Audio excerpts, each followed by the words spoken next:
On the road to autonomous cars, the automotive industry paradigm is shifting from a focus on raw engine power to in-vehicle experiences. Trusted by OEMs and media companies alike, Xperi brings entertainment, safety, and comfort to new heights, leading the charge to recreate the in-cabin as a third space. Our solutions are built on best-in-class technologies from Xperi brands DTS and HD Radio, with core products including the DTS AutoStage global hybrid media platform, immersing drivers and passengers in personalized, high-quality audio and video content. HD Radio, the most successfully deployed commercial digital radio system in the world, offering more stations and crystal clear sound without a subscription. And the award-winning DTS AutoSense in-cabin sensing driver and occupancy monitoring solution, deployed at the edge and privacy-centric, is improving safety and experience for all occupants. With autonomous vehicles' evolving consumer expectations, our top minds are rapidly innovating to create the in-cabin experience of the future and redefine it as a sensational third space. Drive extraordinary with Xperi.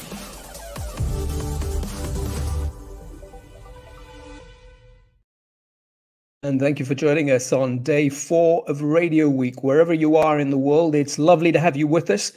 We are talking about that particular solution and what it's doing to revolutionize in-car analytics. This is the crazy thing about radio, is that audience sitting in the car in morning drive and afternoon drive has traditionally been our most valuable audience. They're leaning in, they're listening, they're attentive. We can charge more for them. And yet what we knew about them came from research methodologies that were 18th century. Now, I guess that's probably going too far back, but it was recall. And we really didn't understand how people listened to us in the car, how they behaved, what they liked. There was so much that was unknown. And that, fortunately, is about to change thanks to Xperi, our sponsor. It's brilliant to have all of you here today to enlighten everybody from all over the world who want to know more about what this means and how this revolution is possible. Let me tell you, Joe D'Angelo, Senior Vice President, Broadcast and Digital Audio at Xperi, is here. So is Christian Schalt, the Chief Digital Officer at RTL in Germany, and Pierre Bouvard, good to see you again, Chief Insights Officer at Cumulus Media in the US. And both of you in the US, this is pretty early. Glad you've had your coffee, washed your face, and ready to go. It's good to see you guys. Joe, this is what you've called a revolution, because for the first time, insights and data in, I think, is it real time or close to real time, is possible for radio owners. And that's never been possible before. Tell us more about what this means and what it is. Sure. First of all, thank you everyone for joining us this morning. I'm very excited to talk to you about AutoStage and get the perspective of the impact of the analytics that we're now able to deliver to the industry from both Pierre and Christian. So if we can start the slides, what I thought I'd do is just give an overview of what is DTS AutoStage, because some of you in the audience may not be aware of it. But it is the first global hybrid radio solution designed to work everywhere around the world with all broadcast standards, whether it's CDR in China, DAB in Europe, HD radio here in the States, or analog radio around the rest of the world. So next slide, please. We launched this technology, this platform in 2020 with Mercedes. And as I said, it's a hybrid radio technology that combines the power of broadcast radio with the enhancements that we can deliver over the internet. And because of the way the system was designed, it ensures that broadcasters retain editorial control, but that we are also able to constantly understand, evaluate, measure how the driver is engaging with radio, what they're listening to, what events, audio events and visual events are presented to the driver, throughout their morning and afternoon commute. So next slide, please. So this is what it looks like in the Mercedes. Again, Mercedes was our launch partner. And I think the first thing you can see is this amazing, rich carousel of content choices. The objective around AutoStage was to present radio in the same light as a pure play digital service, where there's consistent, rich access to programming. Programming can be easily discovered. Programming can be easily branded so that people can find what they want to listen to really at the touch of a button and with a glance of the screen. You see two different representations here in London for the over 100 FM and DAB radio stations that are available. Next slide, please. Not only does the system aid in the discovery of radio and the selection process, but it also provides rich, engaging metadata around the programming that is being broadcast at any point in time. This is where we blend the over-the-air service delivery with the IP-enabled content delivery. We use a lot of our TiVo experience and our own music metadata backend to enhance the user experience and to really create a rich multimedia experience for the driver.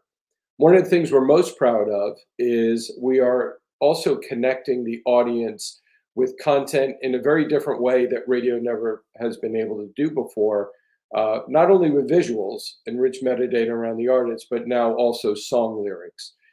We are the only licensed global provider of song lyrics in the automotive space. We worked with all the music publishers to get this permission. And we really believe we're raising the profile of the craft of songwriting by including this in the dash. Next slide, please. And what's very exciting is the auto industry is really starting to embrace this at scale. As I mentioned, we launched in 2020 with Mercedes. In 2021, Mercedes started to expand throughout different vehicle platforms. But 2022 was really a breakout year for us, where we dramatically expanded the number of brands, the number of vehicle models that supported the technology, and we expect that trend to continue. And why that's important to this industry is it's going to dramatically increase the measurement opportunities for us. We're going to be able to better understand your audience and better enhance the radio experience across a variety of brands. Next slide. So how do we do this? We basically work directly with broadcasters to get access to their station information, their streams, their dynamic information. And that content, that information really is the heartbeat of the DTS AutoStage platform. And it's the measurement of that heartbeat, the measurement of delivering that data into the vehicle that is the foundation of all of our analytics and metrics. Next slide. So I mentioned this is a global platform, and it truly is. There is no other platform like this in the world. This platform is free and open to broadcasters. There is no charge to participate in this platform.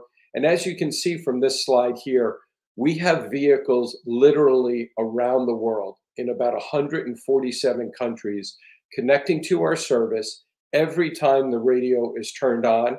And we are enhancing that radio experience for over 88,000 radio stations around the world.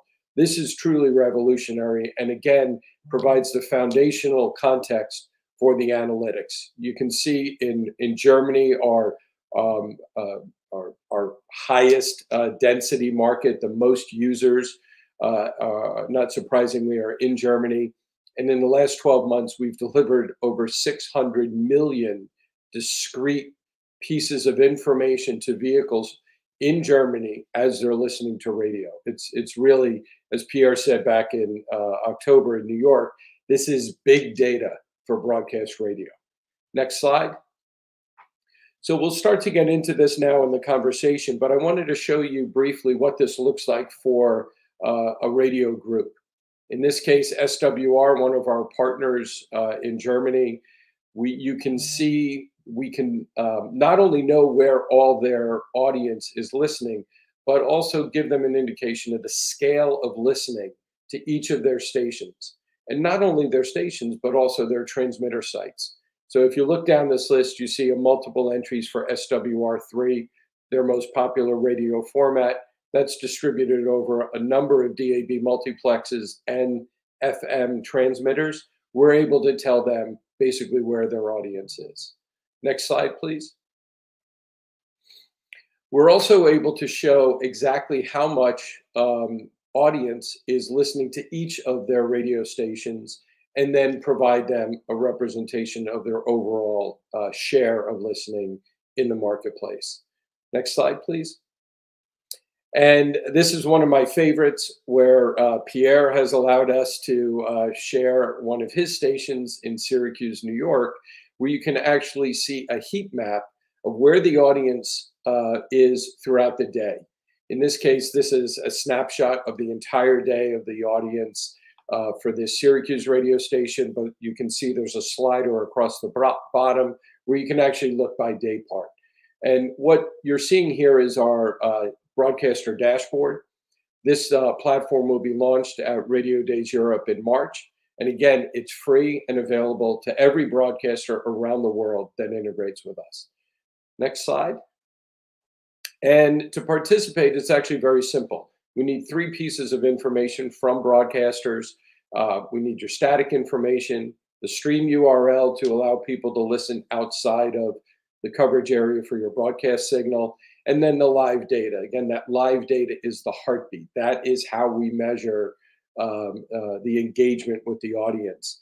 And we're really proud that we have tens of thousands of stations around the world already collaborating with us on this platform. If you haven't joined, please do. It's free. There's a portal where you can register your stations and really take control of everything that you're delivering through our system to the dashboard. So that's it with the overview. Hopefully I've provided a good foundation and context for everything we're going to talk about for the next 45 minutes. Thank you, Joe. Appreciate that. Just to let all of you that are watching know that you can send your questions through.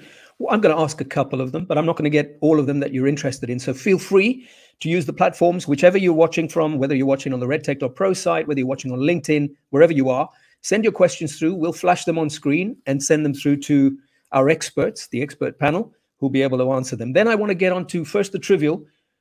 I think my daughters enjoyed the fact that I never knew the words to any Michael Jackson song that I sang in the car. Those days are now gone because you're going to provide the actual words. It's a pity. It's a sad day in our family because it used to create a lot of mirth, right? No more laughter because we all know what he's saying. I never could figure it out. But on to something serious. HD radio, it works for that. DAB Plus, it works for that. What if you're in a market that doesn't have those technologies yet? Is this too early for them? Too soon? No, absolutely not. I mean, this system was designed, you saw that world map. A lot of those countries do not have a digital broadcast strategy in place and an infrastructure.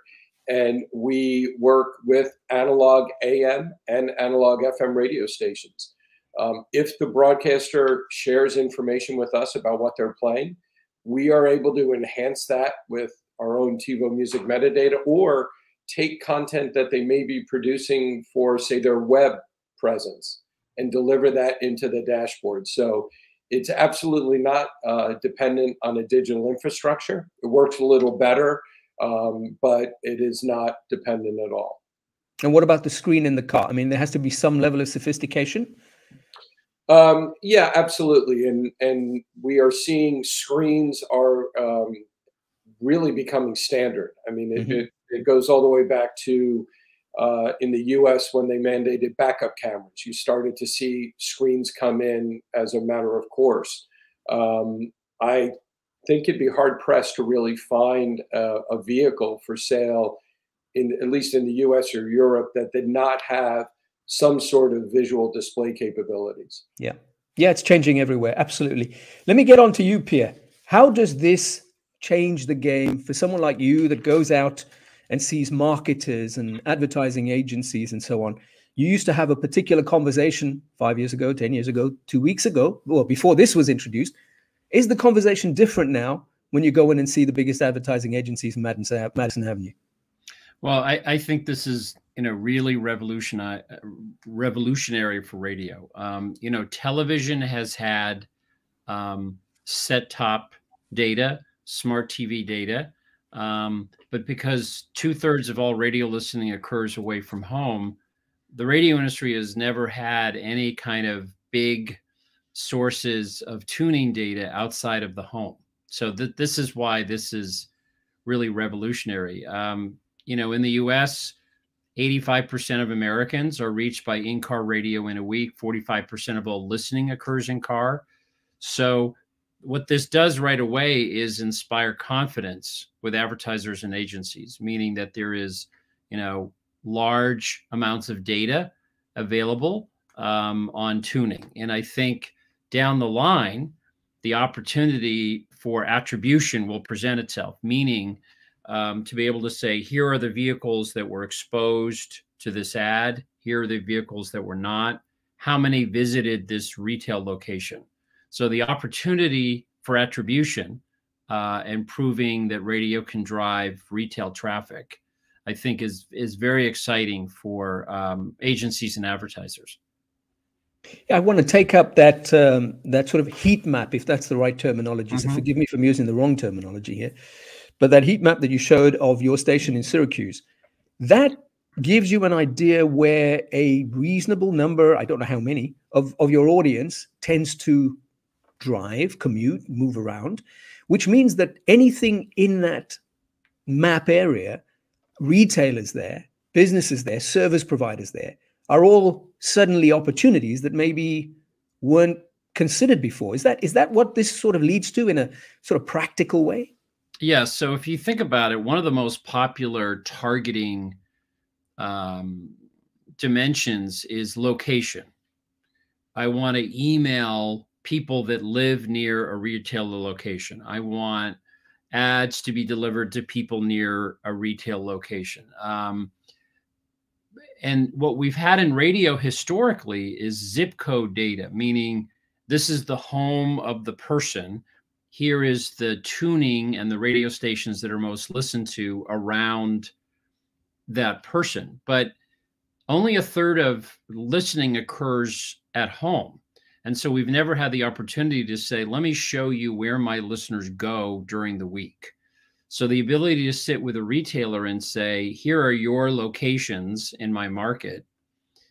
Here is my audience and their travel and trip patterns. And so I can deliver my listeners that are regularly going to near your location. So this is revolutionary. This has never been able to be documented, to show trip patterns and where radio listeners are versus retailer locations. Well, we're going to get in deeper, but I want to bring Christian in. Christian, when you look at all of these possibilities now, how does that change? Oh, I can hear, is that rain where you are in Germany? Okay, there's some other sound coming through. Maybe it's the sun. It just, when it really, bursts, it's the sun. No, it's not raining. Surprisingly, it's not raining at all. I'm sorry for that. I don't know what it is. No, it's okay. Maybe when solar bursts, when the sun comes out in winter in Germany, it actually comes out with a sonic presence as well. Good for you. You have to capture the moment. Yeah, that's true.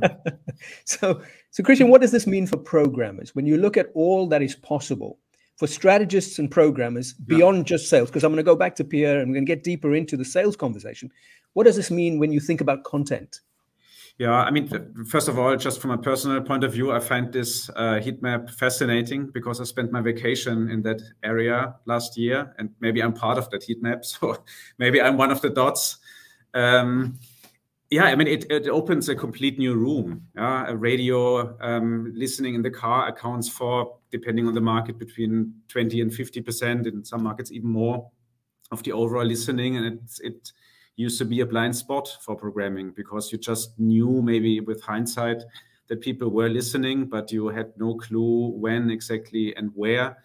And combining those dots, it's fascinating because you can then create and optimize your content based on a ton of additional data. And that's the dream for every programmer, of course. Yeah. When you think this through, are there practical uses, perhaps those that are watching us want to know, Are there, and Joe, you can come in on this, because obviously you said there's an opportunity for people to know what songs are being listened to in the car. Would a station, let me ask this, would a station programmer know whether there was a moment when someone switched away? They may not know where they went, but would they know that a listener who was present, and I know it's all anonymized because it's GDPR compliant, Right. Would they know when listeners move away from their particular station? Is that part of the possibility here? Yes. So again, if you remember that the heartbeat of the measurement is the metadata associated with a piece of audio. So if a station is sending us song information every time the song changes, we can measure the audience flow throughout that day part. So you can see the aggregate size of your audience from song to song to song. This data is made available basically 24 hours later. To answer your earlier question, this is not real-time data. It takes us quite a while to basically aggregate and process all the data. So it's on a daily basis. But what we can also do is not only look at a single station's behavior with their audio programming, but if you're a radio broadcast group that has multiple stations, we can look at how an individual song is performing across multiple stations. So you can see, if a song is aging out maybe earlier than you would expect and you're losing audience when that song comes into rotation, you can take a proactive decision. But yes, the whole idea around this dashboard and the analytics is to work with the industry to provide meaningful tools for programmers, GSMs, and management. And this will be an evolving platform. Even though we're launching in March, we're learning more, we're getting more feedback from individuals like Christian and Pierre about where we should take this platform in the future to make it even more powerful for them. Brilliant. That is truly revolutionary. It's never been possible, as you said. Pierre, back to you around the conversations that will continue to emanate from this. And again, I think a lot of our viewers who are encountering this for the first time, unlike you, you've seen it, you've played with it, you've had a chance since, I think, when it was launched at the NAB in New York. What are you saying about how, if you were to give advice to account executives, salespeople, how are they integrating this into their conversation as they go out and see advertising agencies? Do they mark up for it? Is there a pricing difference that's now possible because of the value of this? Let's get into the weeds around this. Right. Well, I think there's two important considerations. One is that enhanced measurement inspires confidence. So, depending upon the country, there are varying levels of sophistication of audience measurement. This system, the DTS AutoStage, does not replace any of those systems at all. But what it does is it enhances, it complements it, it supplements. So I think for sellers, just the fact that this data exists and the fact that it can be shown to an advertiser, it inspires confidence.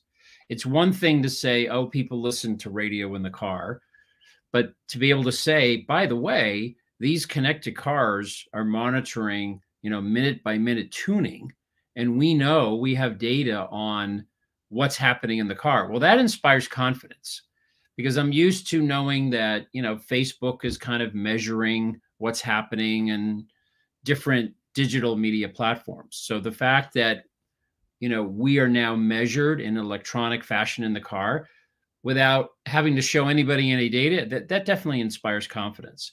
And I think just being able to show retailers or local advertisers, the flow charts, et cetera, it just makes them realize like, okay, I can feel good about this medium. So I think there's a lot of perceptual value. And I think the earlier topic about targeting geographically, again, if I know that you can prove to me that your station travels in and around my retail locations, that inspires confidence. And I think a lot of the innovation that's happened in radio for sales folks has been selling other digital products, streaming, maybe selling social media.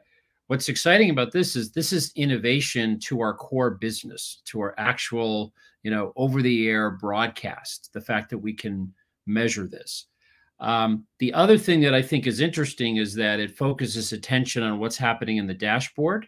We're going to make our stations look visually better in the car. Title, artist, album art, name of disc jockey, and the ability to maybe put some information about the advertising that's run. So when the ad is running over the air, maybe the name of the advertiser can display in the dashboard. So I think the notion that this is it's enhancing radio's visual presentation in the car, and therefore that makes it better for the advertiser. I think that's also an important observation. So Joe, this one's for you. When a salespeople in a radio station and programming people at radio stations look at this, is there a back end that they're receiving information differently? So is it different for salespeople, different for programming people? Is that a step that's coming so that the way they take that data and make it valuable? There's this old saying, right, about data being like oil, but unless it's refined, you've heard that, yeah. It's worth nothing. It's crude. I mean, are you seeing that as a next step, or is it already there on the back end? Yeah, no, I wouldn't say we're already there. And I think, as I mentioned, this is going to be a platform that is evolving over time. But what you will see is our first effort to meet the needs of, a general manager of a radio station, an owner, someone involved in, the operations and the business side, and putting tools in place that have value for both programmers and sellers. It's a very collaborative relationship with the broadcast industry. We've had to educate the industry so they understand why they have to change certain behaviors. For example, it's very important now for the producer of a talk radio show to provide segment level metadata.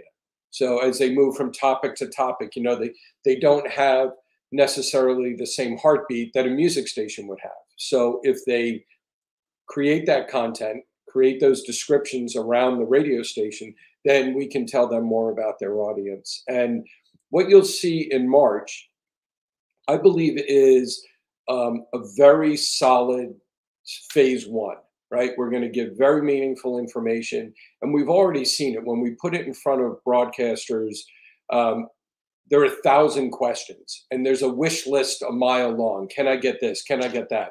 And what makes it unique, but also a challenge for us, is we're balancing our contractual obligations to broadcasters, our contractual restrictions with car companies, as well as the regulatory framework around the world that deals with privacy and personally identifiable information. So when you take all of those into consideration, it really is an art on how we're going to navigate through this, present data to the station where they learn about their audience, are able to take action, and ideally build a much stronger business and longer listening sessions with the audience. But you'll be impressed in March. We're not stopping there. There'll be another kind of upgrade already planned for the NAB show in New York in the fall, which is going to take a kind of horizontal view of the industry for network and syndicated programming. So there's a little tease for what's coming. And don't forget to mention the RedTech Summit, right? For those chief executives who get to be there, you're going to actually have live demo. You have vehicles on site. People are really going to see this in action, which is going to be amazing. But we'll show the whole system end to end, where a station can ingest with us, see their content flowing through, go out and sit in a car, listen to the radio station, and then come back and see the analytics the next day. So yeah, brilliant. Very exciting. Christian, to you, so you're already obviously deeply involved in terms of the analytics you get out of and the metadata you're getting out of all the digital listening moments that your audiences are involved in, whether it's on the app or various other devices. That sun is so strong we can barely see you, Christian. So it's okay. It's okay. Tell me how once you start to haul in this data from a sufficiently large scale or decent scale of your audience, how do you see a marriage between these, and what do you see emerging in terms of a story that you're building? Yeah, that's a very good question. It's a kind of a daily challenge, of course. As you said, you really have to work with this data. I mean, I think with this technology, the revolution is that you actually that you can enter a room where no data have been available yet, and now you really reach that last mile in the car. That's the fascinating thing.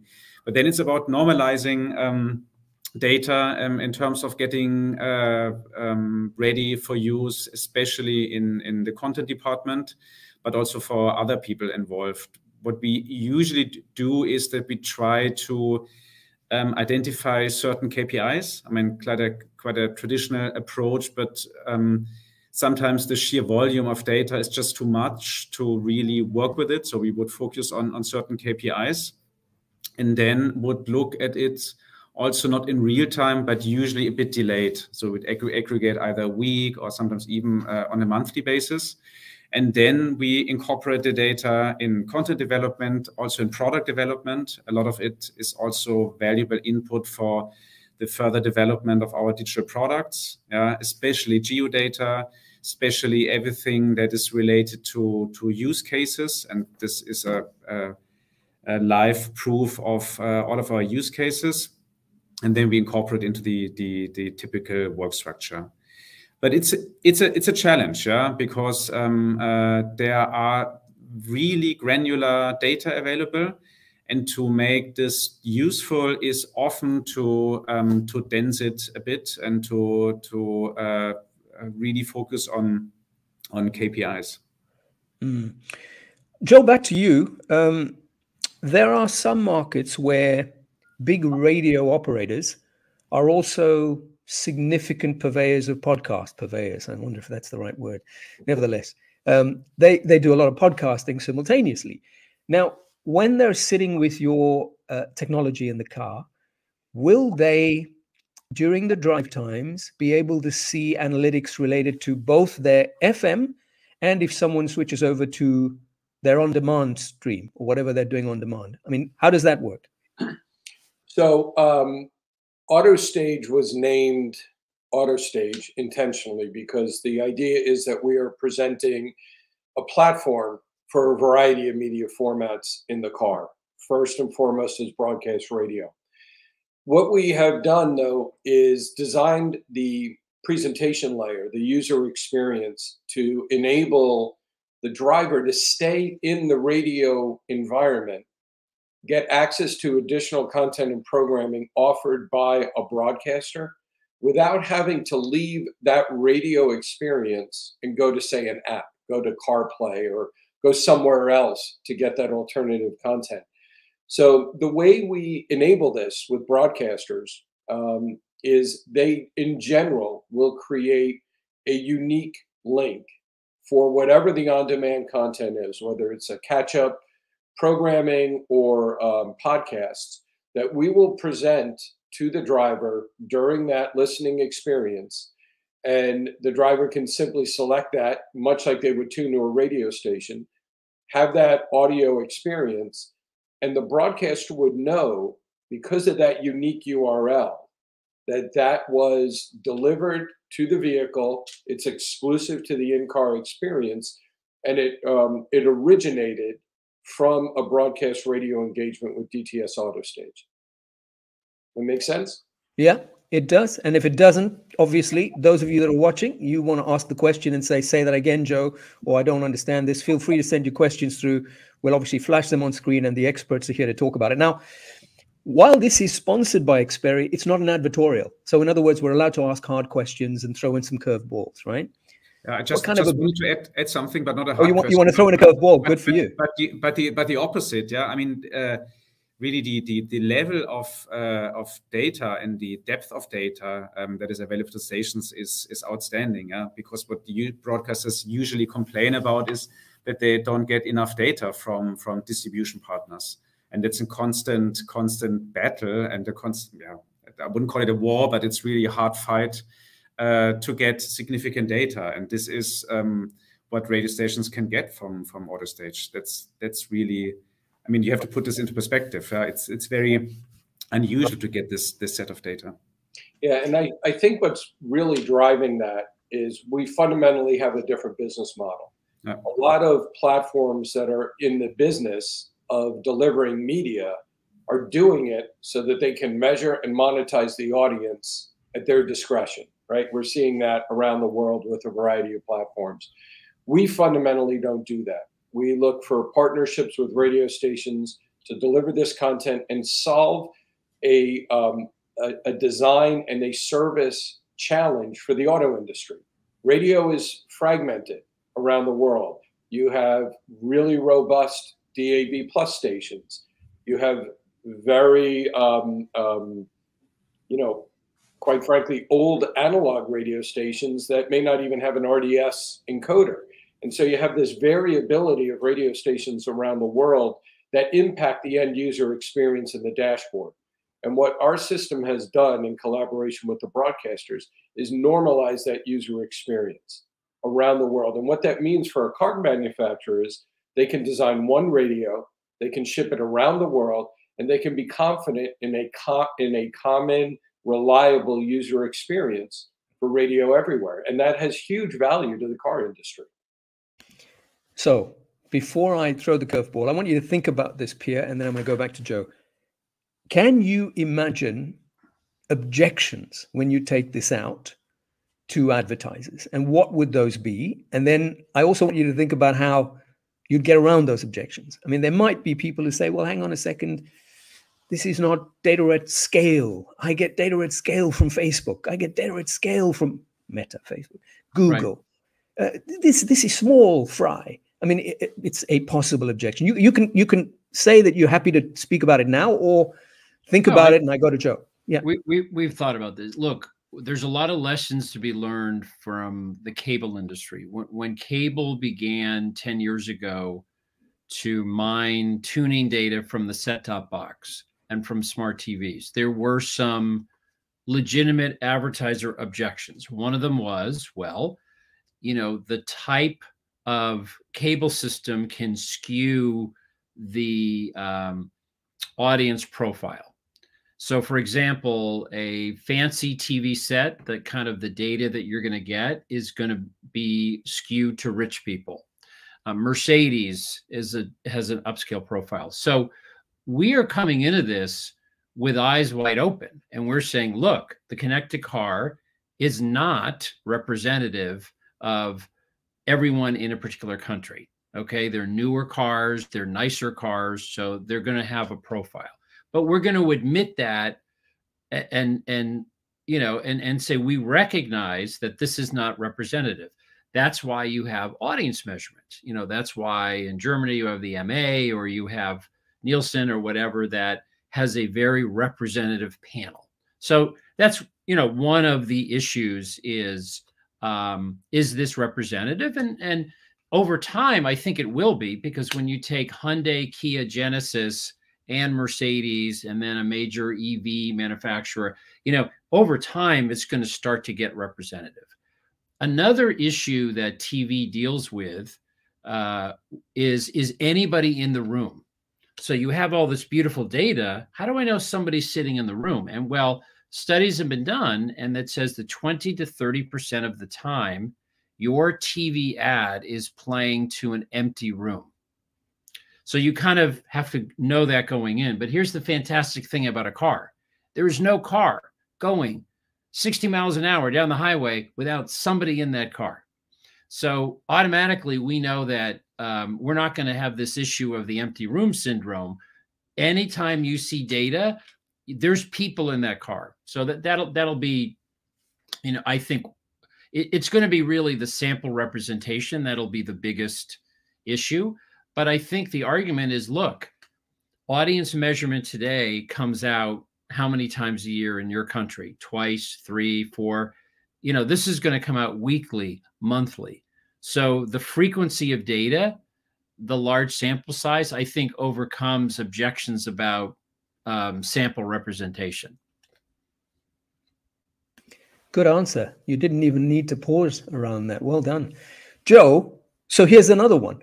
Why in the world, when you're giving this away free, and it is clearly a game changer for the industry, how come the rollout hasn't been faster? I mean, I see the world map and I see lots of flat spots and I don't get it.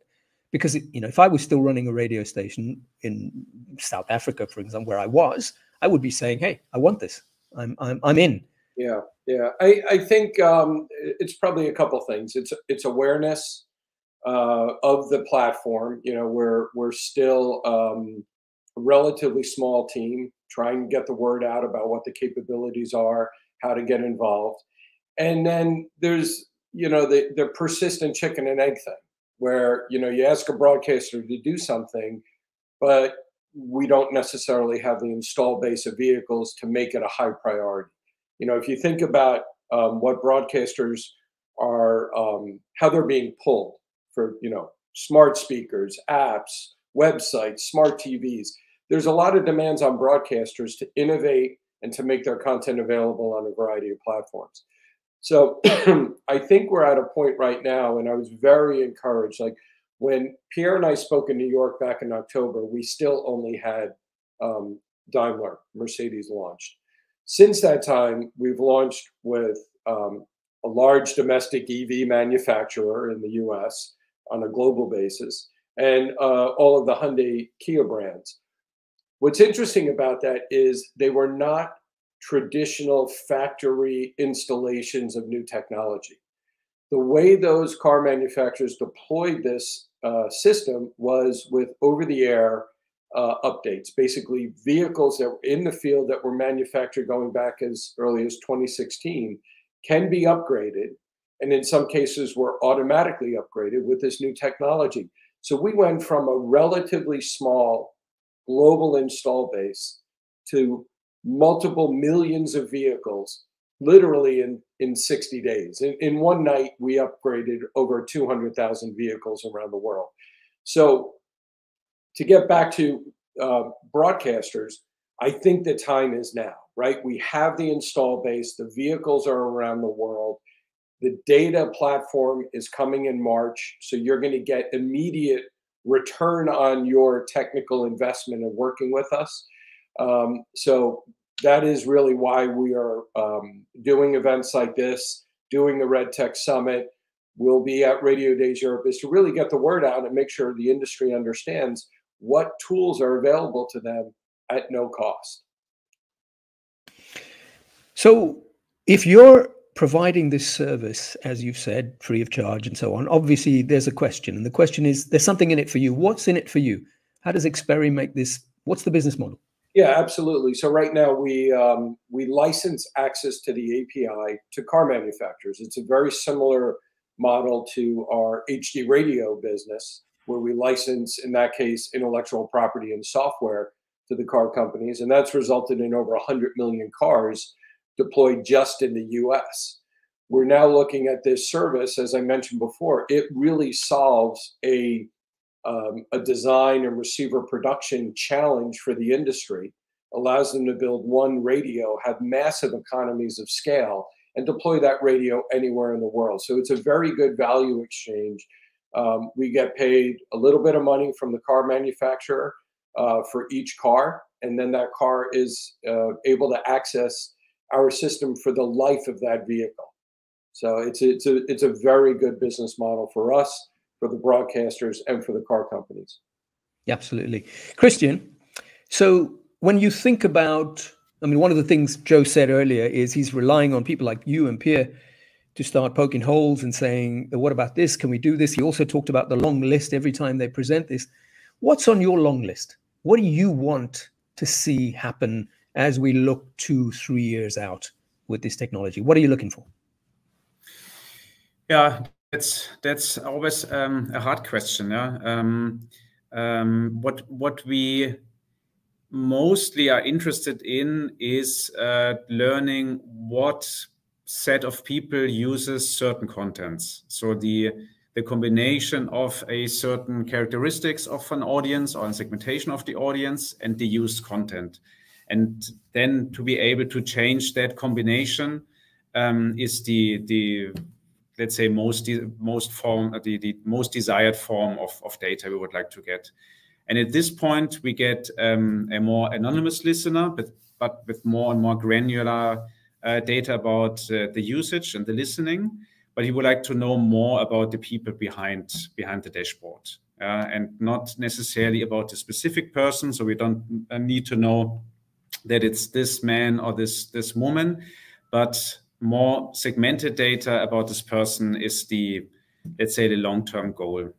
And what about you, Pierre, as somebody who supports a big team of driving commercial people going out there and, you know, doing the marketing to make sure that radio gets more than its fair share, if possible, or gets its fair share, because I think none of us are getting that at the moment.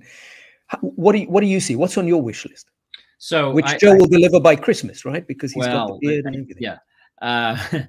Have to be patient. All this stuff takes time. But I mentioned it at the top of the broadcast, is that overall, radio doesn't need another audience measurement system. What radio needs is solutions that can prove impact. And so because DTS AutoStage knows the minute-by-minute tuning that's happening, because DTS AutoStage knows the location of the vehicle, and because they know what ads were being played, they have the ability over time to say, exposure to the ad caused people to go to this store. And I think that is the holy grail, the ability to use this data set to prove impact of radio advertising. And that, to me, is the ultimate long-term benefit here, because you need a giant sample to do that. And obviously they're on their way with the manufacturers that they've announced, and a lot more that are waiting in the wings. But that's the real benefit, is to prove impact and show the relationship between ad exposure and retail visitation. Absolutely. That feed, close the loop. Yes, exactly. Message goes out. Did someone listen and do something and act on it? Yeah, absolutely. That's the holy grail. No doubt about it.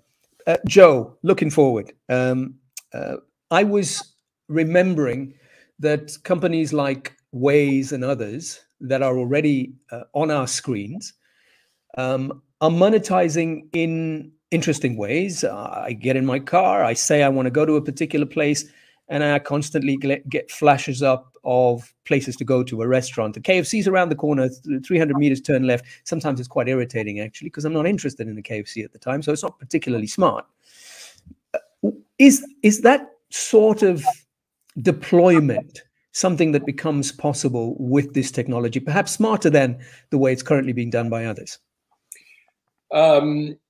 Yes, but I think there's a story around how we're going to get there. I think if you look at the technology today, it's purely anonymized broadcast.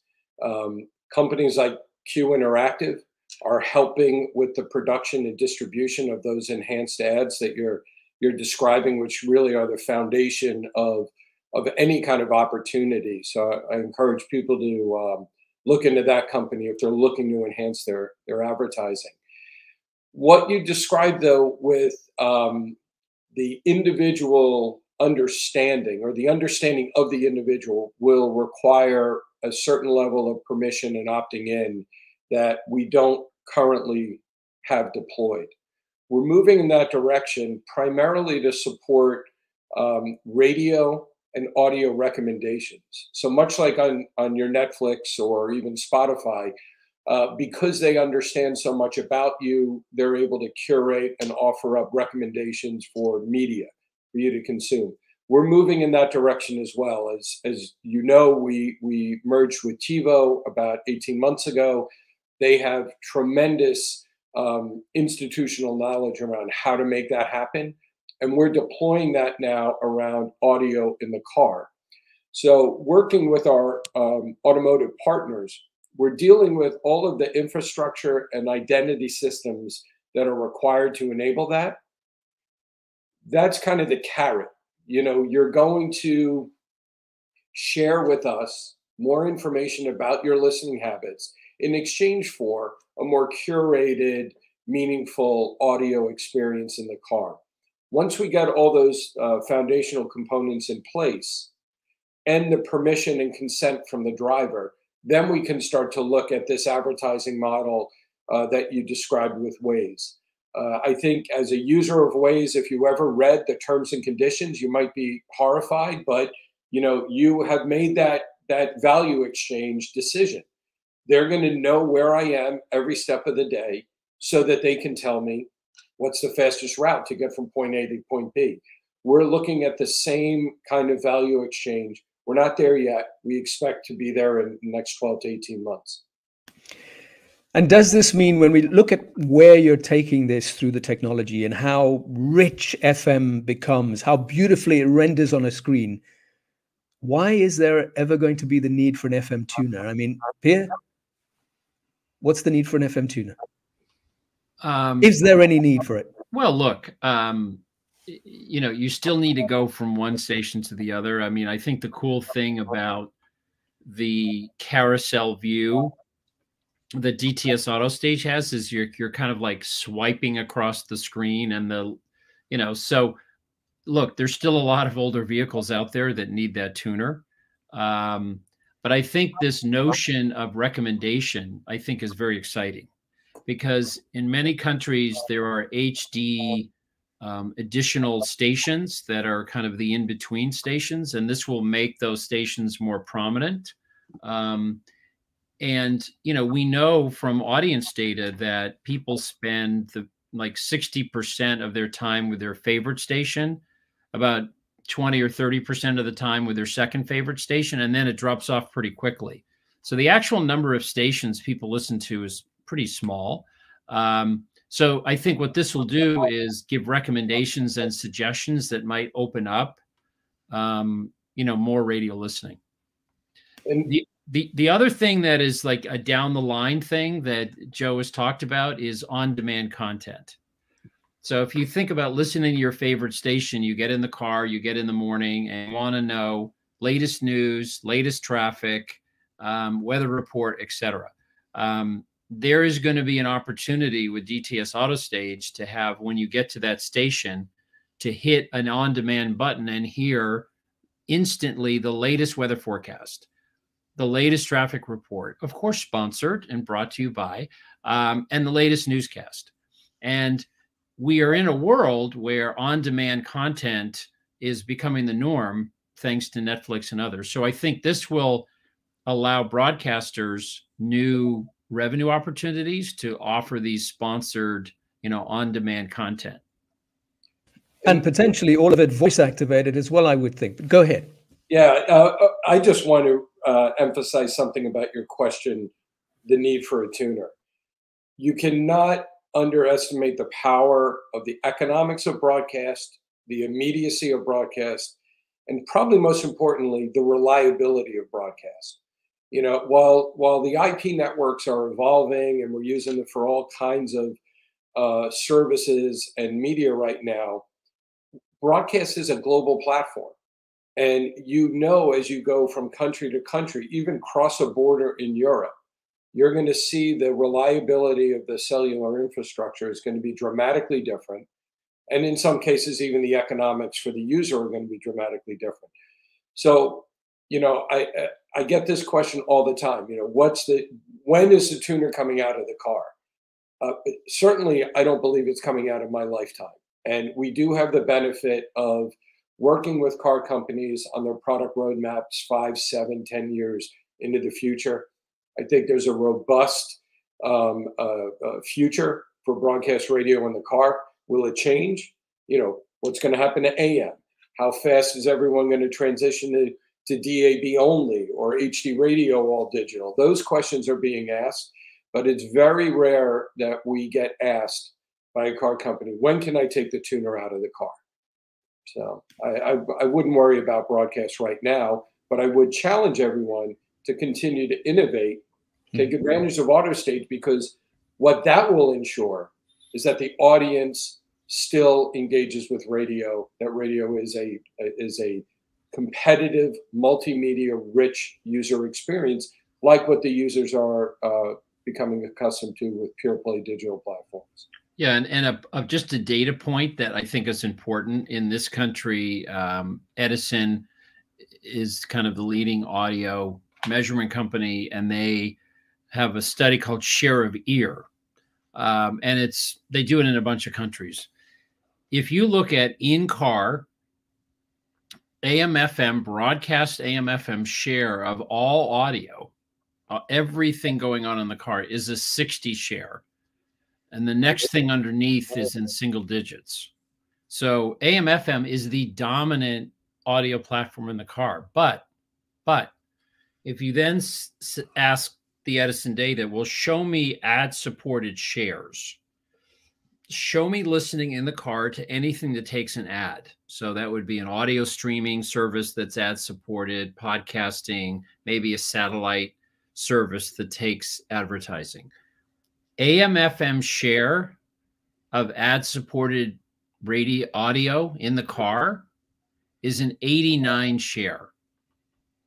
So 90% of all tuning to ad-supported platforms in the car is to AM/FM. And by the way, that number 6 years ago was 90%. It's 90% now. So the dominance and the strength of ad-supported AM/FM in the car it's stunning. That is very, very good information for those who are watching, who are worried about what that future path or what the highway looks like. Christian, is it the same in Germany? I think you have a share of your study in Germany as well, if I might be wrong. Yes, we do a lot with Edison here in Germany as well. The numbers are a bit lower traditionally in Germany. People tend to commute a little bit less because everything's a bit smaller. Scale is a bit smaller, but it's still the dominating audio source in the car. And it's also, as Pierre pointed out, the most robust space for radio. We see, of course, a decline across all platforms, but literally not in radio use, in auto usage. And that's apparently the place where radio is really resilient and stays for a very long time. And I think that just powerfully resonates with everyone why the XPS, why the Xperi solution makes so much sense, because that is, as you say, continues to be a resilient place, a place that is resilient in terms of radio listening. There might be other options available, but it still commands the majority of people's attention, which is exciting news. We're going to round up. If you've got any final comments, and I just gentlemen, if I may say, you guys have done such an amazing job. Nobody's asked any questions. Now, we've had questions in the other panels, which means you've kind of dealt with most of the things they've wanted to know. So congratulations. You all deserve a pat on the back. Give yourselves one after this, after the session's over. But if you want any final comments before we round up, Joe, let's start with you. I would just encourage broadcasters to visit us at Xperi.com to learn more about how your stations can get involved if you're not already involved. And look for us at the RedTech Summit and at Radio Days Europe. Christian? Yeah, as I just said, let's defend the audio space in car for radio. It's not our last resort, but it's really resilient, and let's make it smart. And I'm almost doing a testimonial here, but I would everyone encouraged to use platforms like the Xperi platform in order to learn more about this place, which is probably the most important space for audio in the future. Pierre? Yeah, I would talk to the engineering folks at your station and get them to log into that Xperi portal and do the three things: upload your logo, give them your streaming URL, and then give them access to your programming system so they know the title and the artist and the name of the commercials that are being played. you saw a comment just now flash up on screen from Zane Derbyshire, one of those who are watching, who said, indeed, everything has been answered. So you guys have done an amazing job. Congratulations. Well done. And from Laura Ivy, incredible, exciting advancements for in-car listening. Thank you for the session. So people have been definitely benefited from your wisdom today, gentlemen. Thank you to Joe D'Angelo, Senior Vice President, Broadcast and Digital Audio at Xperi. Christian Schalt, the Chief Digital Officer at RTL Deutschland, Germany. Same thing. Pierre Bouvard, Chief Insights Officer at Cumulus Media in the United States. Really appreciate your time. And just again, for those of you who are watching who want a taste more of what Xperi can do, how the technology continues to evolve apart from Xperi.com, Chief Executives only or C-suite only, the RedTech Summit, 25 seats. If you'd like to join, team@redtech.pro, let us know. But of course, it's a bit of a lottery. We choose at the end. Not everybody's going to be able to get in, but it's going to be a privileged event at a chateau outside Paris.